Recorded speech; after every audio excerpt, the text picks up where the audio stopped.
My name is Thomas. I've been working the late shift at our local Burger King for about 2 years now. It's not glamorous, but it pays rent and the hours work for me. I'm a night owl anyway, so being behind the drive-thru window from 10 p.m. to 4 a.m. doesn't bother me the way it would most people. This all started maybe a month ago. I was working the drive-thru solo. We're usually understaffed after midnight, and that's when a car pulled up to the speaker. Male voice, pretty unremarkable. He ordered a large double Whopper with cheese meal with a Coke. It was pretty standard. The one notable thing about the encounter was when he went to pay, he only rolled the window down just enough to slide his card through, and his windows were tinted so I couldn't see his face. He paid and I handed him his receipt, but then he just drove off, like without stopping at the second window to grab his food. I waited there with his bag for a few minutes, wondering if he'd be coming back. Eventually, I just set the order aside and ended up eating it later. People do weird stuff sometimes, so I didn't think about it too much. About a week later, it happened again. It was the same order and the same exact thing happened. Someone paid at the first window and then drove off before picking up the food. I remember thinking, that's strange. Someone did the exact same thing last week. But I wasn't quite able to connect the dots at that point. I just figured it was a coincidence. It wasn't until it happened a third time that I realized it was the same person making these orders. At that point, I knew something weird was going on, but I wasn't going to complain. The food was made, paid for, and I was the one who got to enjoy it, so I kept eating the free Whopper meals and tried not to think too hard about why some random dude was essentially buying me dinner every few days. This went on for a few more weeks. The guy would show up every 4 or 5 days, always late, usually between 1 and 3 a.m., and always with the same order. I started to almost look forward to it in a weird way. Like, it's been a few days. Wonder if my mysterious benefactor is going to show up tonight. One night, I was working the speaker at around 2 a.m. when I heard that familiar voice through the speaker. I knew what was about to happen, and I was right. He ordered the same meal, which I knew I'd be eating. But this time, he said something else. Something that made me freeze up. He said, and I'll never forget this, "I hope you've been enjoying those Whoppers, Mr. Hurley." My last name is Hurley. I don't wear a name tag with my last name on it. It's not posted anywhere customers can see. There's no reason at all that this guy should know my last name. I just stood there for a second, not saying anything. My brain couldn't catch up. Then I started talking into the speaker, asking who this was, what he wanted, and how he knew my name. I must have said, "Who is this?" 4 or 5 times, but he never answered. And this time, he didn't even pull up to pay. I heard his engine rev, and then he was gone. I was rattled for the rest of my shift. There was nothing I could do, but I couldn't shake the feeling that something was very, very wrong. Little did I know, things were about to get much worse. When I got home after my shift, I found a note on my doorstep. It was a handwritten note that said, "I know what you did. You have 3 days." I just stood there staring at it with my hands shaking, and I started feeling really, really sick, like someone had punched me in the gut. I have no idea what I supposedly did.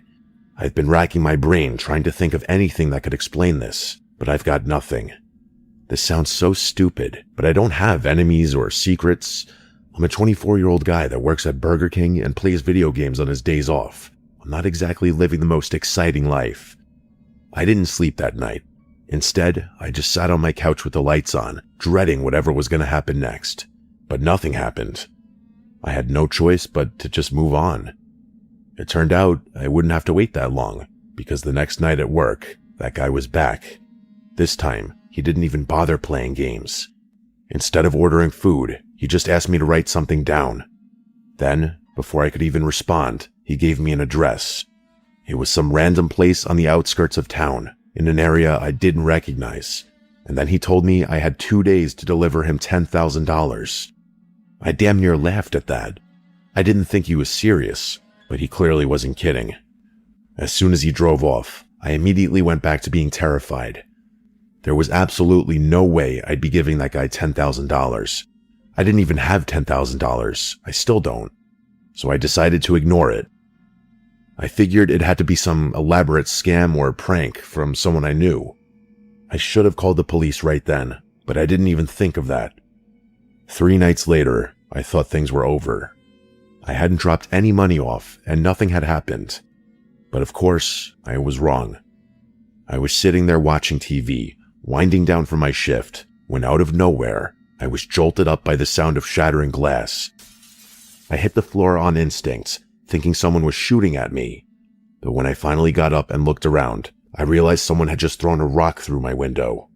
By the time I went to look outside, whoever had been there was long gone. This time, I called the police.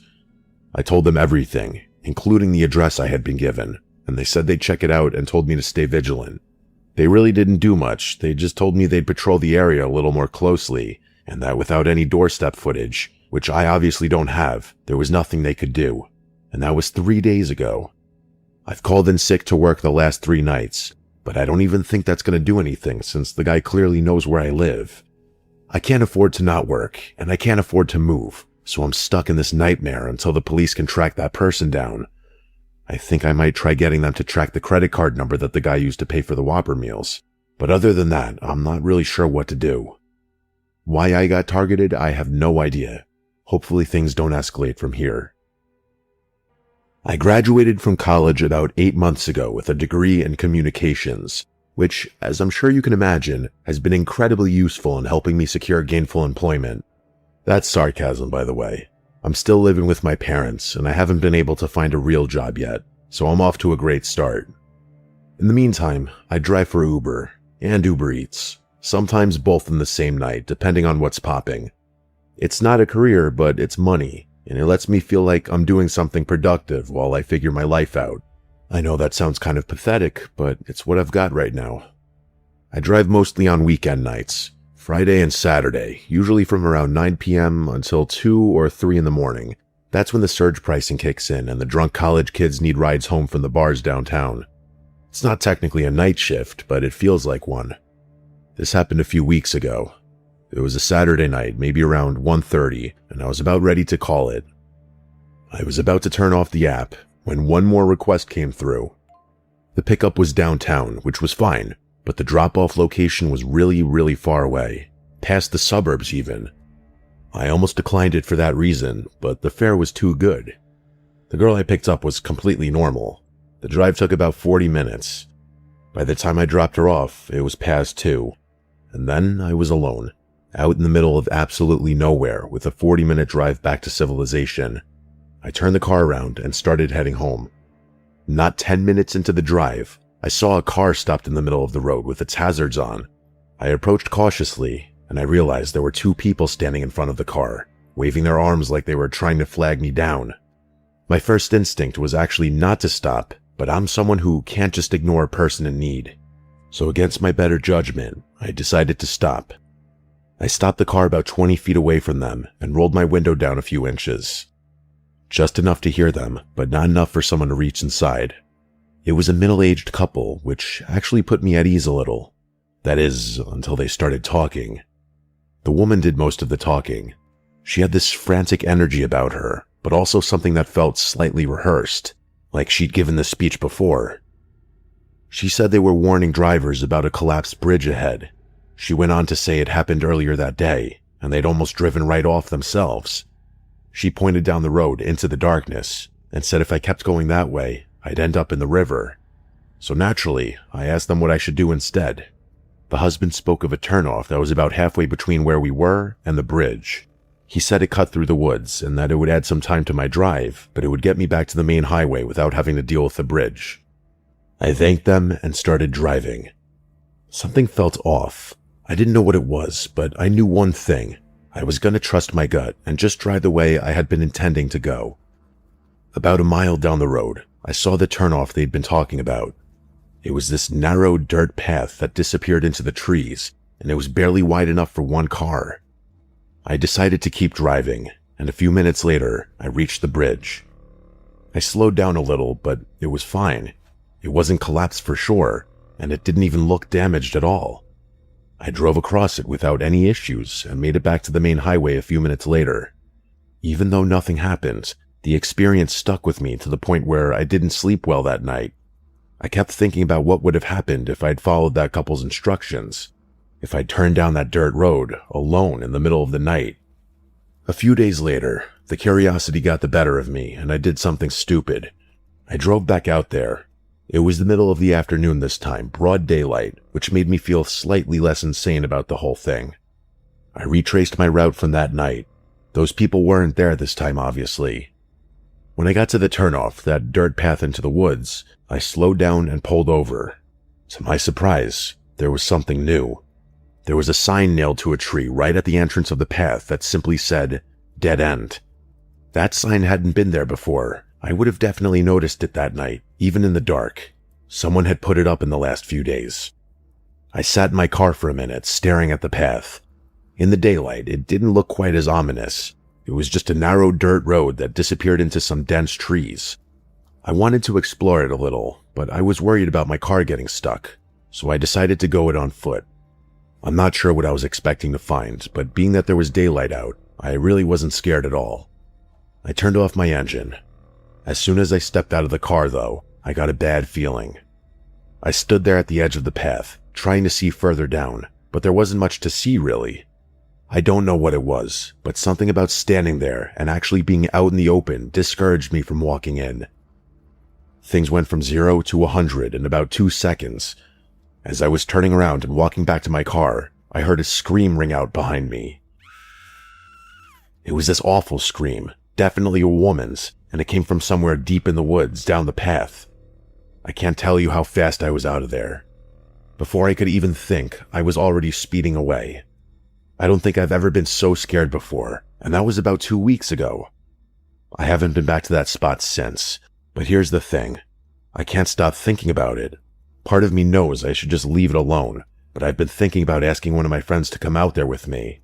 If I do, I'll record a video and send it, but for now, all I can really do is wonder about that scream and those people. This happened a few winters ago when I was working overnight security for a commercial warehouse complex. I was 26 and had been doing the job for 8 months.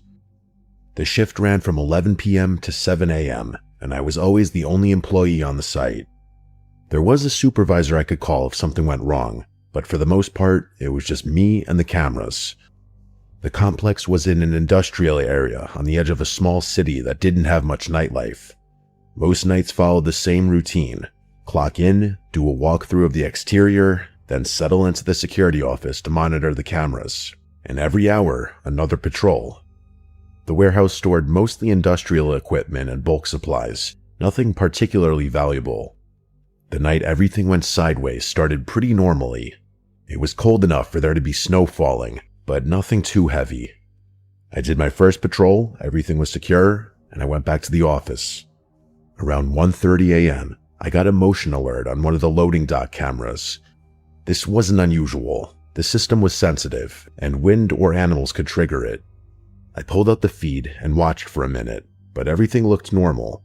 Just the empty dock and snow drifting past the floodlights. But the alerts kept coming.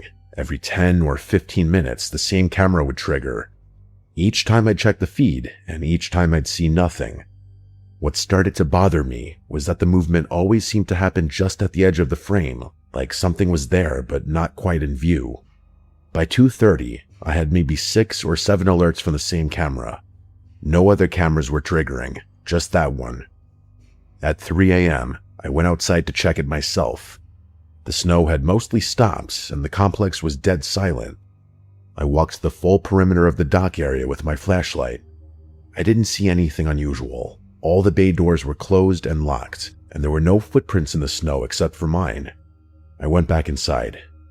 About 20 minutes later, I heard a loud, metallic scraping sound, like something heavy being dragged across concrete. It came from inside the warehouse, somewhere deep in the building.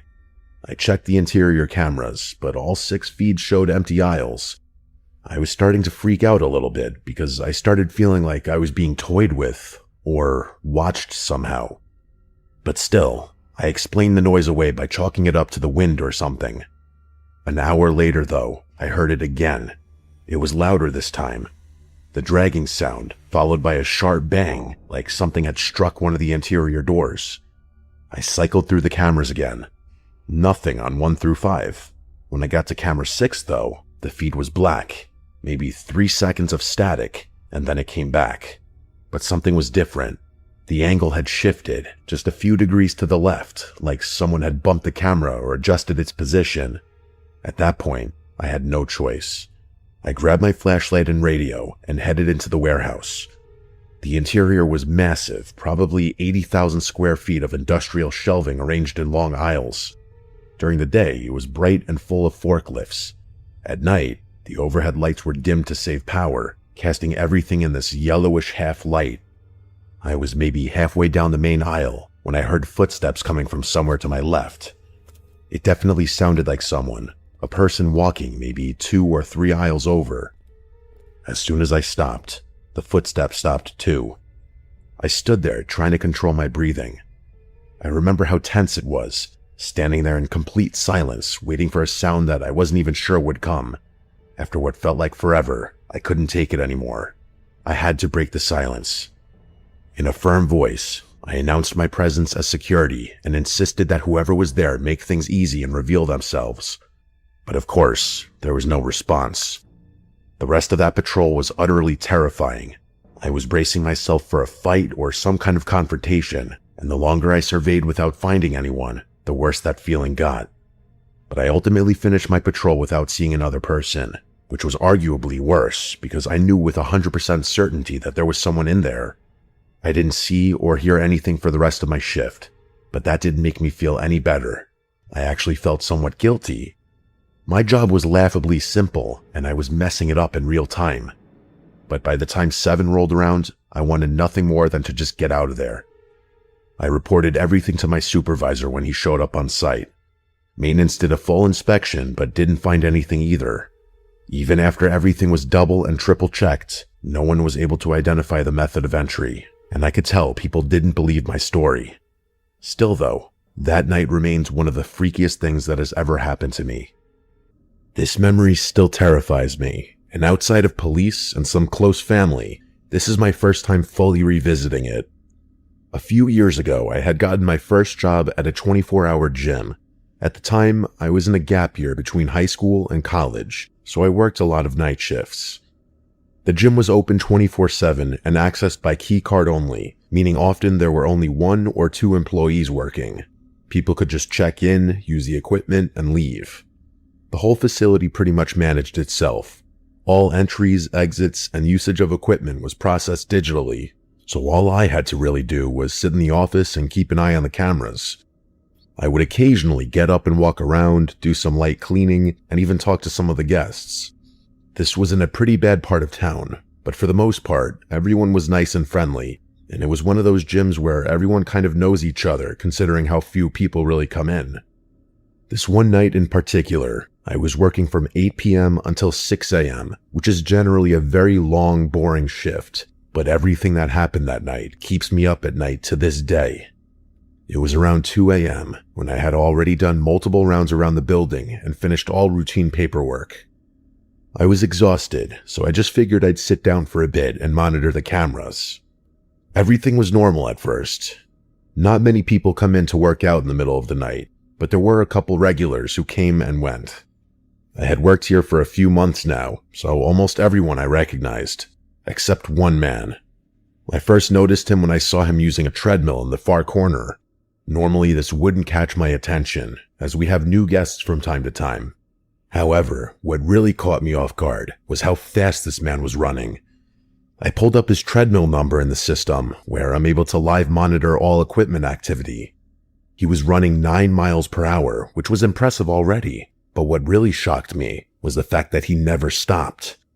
10 minutes went by, then 15. He never slowed or stopped. I looked closer at the camera, and although I can't quite describe it in detail, this man was nothing short of unsettling. He was wearing ragged clothes, he had long, messy hair, and his face never moved once. He was just staring straight forward. Then I noticed his feet. He was barefoot. He had been running 9 miles per hour for 15 minutes barefoot, just staring into the distance. At this point in time, I was very weirded out, especially since he was now the only person in the building besides myself. I pulled myself together and realized that we do have a policy requiring shoes, so I decided I would use that as an excuse to go talk to him. Although his appearance really freaked me out, I got up the courage to leave the office and head out to talk to him. The machine he was on was located almost directly outside the employee hallway, and as soon as I turned that corner, my heart stopped. The treadmill was covered in blood. His feet were tearing apart as he ran. My heart dropped. Blood not only dripping, but splattering from his feet and ankles for every step he took. His face was still stone cold, staring straight ahead. His mouth was wide open as he ran. He looked like he was on every drug on the planet. At this point, I was terrified. He looked crazy enough to the point that my gut was telling me he was dangerous. However, I still mustered up the courage to yell at him to stop. I can't even remember exactly what I said, but I did have to raise my voice a bit so he would hear me over the thudding of his feet as he sprinted. He didn't say a word, or even turn his head for that matter. He just continued to sprint and stare forward with his mouth open. I yelled again, something along the lines of, "Hello, what are you doing?" He then muttered the words, "Are you there?" in the coldest, raspiest voice I've ever heard. He wasn't out of breath or even panting as he spoke. I told him to stop a few more times, and he repeatedly just said, "Are you there?" The pool of blood at the end of the conveyor was growing, and at this point, I just figured I'd call the cops. I went back to the office, picked up my phone, but before I called, I glanced at the monitors again. He was staring directly at the camera, sprinting, bleeding, mouth open, staring at the camera. I turned away and then heard him screaming from outside the door. He wasn't even screaming words, just screaming at the top of his lungs as he stared at me through the camera. Suddenly, he hopped off the treadmill. He didn't even turn it off, and he sprinted out of view of the camera. I immediately started clicking through the feed searching for him, but he was out of view of every camera we had in the building. I had checked every camera except one, the employee hallway. Sure enough, there he was, about 6 feet from the office door, just standing there. I don't even know how he had gotten into this hallway without a keycard, but I didn't hesitate to quickly lock the door. Almost 5 seconds after I locked it, the doorknob rattled. Now I was calling the cops.